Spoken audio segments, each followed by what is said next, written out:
While people are rushing to save their homes and taking stock of their material goods, what about their mental health? My next guest says flood fatigue can be as hard on the brain as PTSD.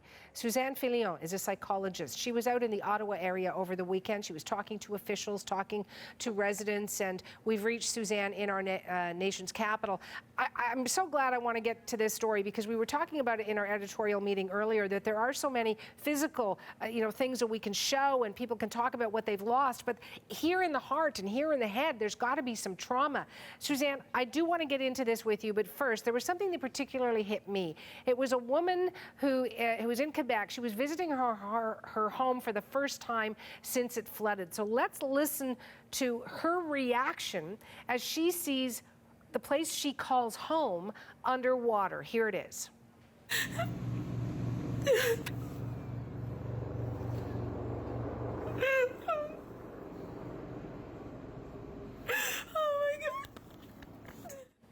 Just breaks my heart, Susanna. What does it do for you? Oh, of course it breaks my heart. It's difficult to hear. I keep thinking there's a lot of grief here. Everything that you hold dear to your heart and you see it just underwater. Very difficult to see. It is a grieving process that very actively she's going through, of course. Disappointment, sadness. Yeah, difficult to see and hear. You know, I was talking with another woman. She was in that area of Quebec, Saint-Marc-sur-le-Lac, that they had very little time to get out. I mean, basically, they thought the dikes that they had shored up were going to hold, and then they didn't, and they were told, get out. They didn't even get their medication in that time. And I said, well, what's in your heart about this? And she said, I really haven't had a time to go there yet. In a week, I'll probably bawl. I'm wondering if there's that time lag between the moment this is happening, which is now, and when it finally hits you. Of course. I mean, there's disbelief and your brain is in a reaction mode. I just need to survive. I need to get out. I need to get my belongings or what, and they might not even have time to do that. But there is a lapse of time, like a sponge within your brain, that the information needs to sink, to sit. And then after a while, you realize, oh my God, this is what I've lost. This is what it means to me. And often it's later on that it becomes more difficult. And we need to be sure, we need to ensure that we offer the help depending on when and where people need it. So options are very important here when it comes to mental health support. And when you say it could get very difficult, how difficult? I'm trying to think, when we do stories of people losing their homes in a fire, it's gone. And you can sort of imagine the trauma.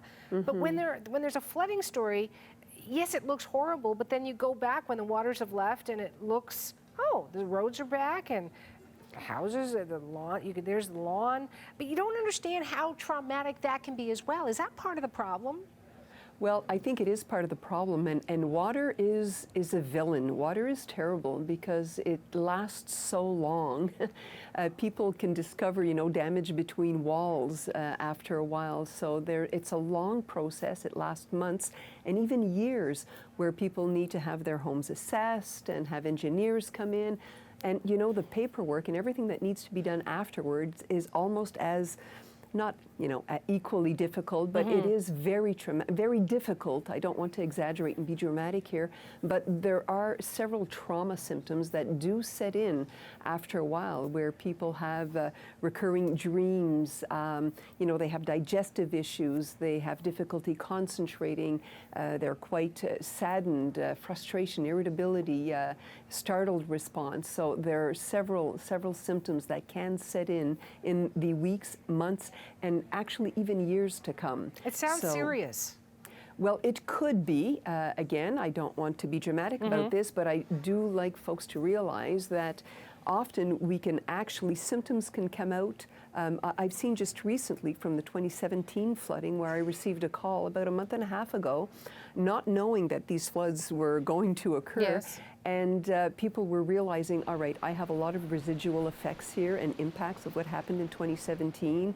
Dreams are still there, and there are a lot of effects. I think I need to get help. So sometimes symptoms go dormant for a while and then they just resurge, they surge, and you need to see to this because it is treatable. You can get help for these symptoms. We talked about flood fatigue, and I'm wondering if we're going to see more of that, because we're also, seeing this happen again. In some cases, a year or even 2 years out, but again is the major thing. Is that also contributing to the problem? Absolutely. I mean, I work at Hawkesbury General Hospital, and we are getting calls. And when I went around, I was there in Clarence Rockland yesterday, actually, in a boat, going through the homes. And as we knock on the doors and we chat with people, the one thing that is so apparent is extreme fatigue. They have been sandbagging since actually prior to Good Friday. So they're into about their 10th day, more or less. And they're very tired. And now it's actually a notch more difficult, I would say, because they've cut the electricity. Therefore, you have to feed those generators if you want to keep the pumps going. And I think a very interesting, not a solution, but when neighbors get together and they take shifts and they say, try to get a few hours sleep and we'll take over these 2 or these 3 homes, we'll fill them up with gas and try to get a bit of shut-eye, and we'll take shifts here trying to make sure that these generators are working. Final question for you, Suzanne. One of the things I say to my kids, when they get sick, is listen to your body. When your body needs to sleep, go sleep. Yes. What advice do you have, though? This is much more serious. This is about losing things that could really take chunks out of your heart. Well, I mean, for starters, people don't necessarily look after their mental health as they're going through this because they've got a job to do. One of the first symptoms that they'll notice are often physical symptoms. So digestive issues, compression in the chest area, headaches. Therefore, listen to your body. And if you're concerned, we're really trying to pass the word that, use the 211 phone number, and they have been absolutely wonderful, and they know how to navigate and where to refer you. Sometimes all you need is a wellness checkup that we can offer over the phone to ensure that whatever it is that you're going through, we're going to give you a few pointers so that it doesn't turn into a trauma or a depression or severe anxiety down the road. So we're trying to mitigate, trying to decrease those eventual symptoms from setting in. I want to thank you for your time, Suzanne. It's interesting, and I hope people do get help. Suzanne Fillion is a psychologist, and we reached her in Ottawa.